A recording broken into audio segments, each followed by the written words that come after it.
TVK party అధినేత విజయ్ భారత ప్రధాన ఎన్నికల కమిషనర్కు లేఖ రాశారు. తమిళనాడులో ఎన్నికల సన్నాహాలకు సంబంధించిన అన్ని సమావేశాలు కార్యక్రమాలకు తమ పార్టీని ఆహ్వానించాలని విజ్ఞప్తి చేశారు.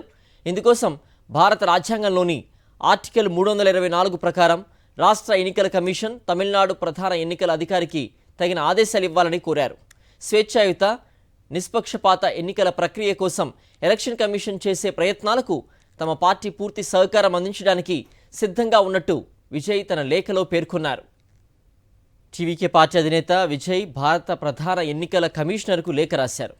తమిళనాడులో ఎన్నికల సన్నాహాలకు సంబంధించిన అన్ని సమావేశాలు కార్యక్రమాలకు తమ పార్టీని ఆహ్వానించాలని విజ్ఞప్తి చేశారు. ఇందుకోసం భారత రాజ్యాంగంలోని ఆర్టికల్ 324 ప్రకారం రాష్ట్ర ఎన్నికల కమిషన్ తమిళనాడు ప్రధాన ఎన్నికల అధికారికి తగిన ఆదేశాలు ఇవ్వాలని కోరారు. స్వేచ్ఛాయుత నిష్పక్షపాత ఎన్నికల ప్రక్రియ కోసం ఎలక్షన్ కమిషన్ చేసే ప్రయత్నాలకు తమ పార్టీ పూర్తి సహకారం అందించడానికి సిద్ధంగా ఉన్నట్టు విజయ్ తన లేఖలో పేర్కొన్నారు.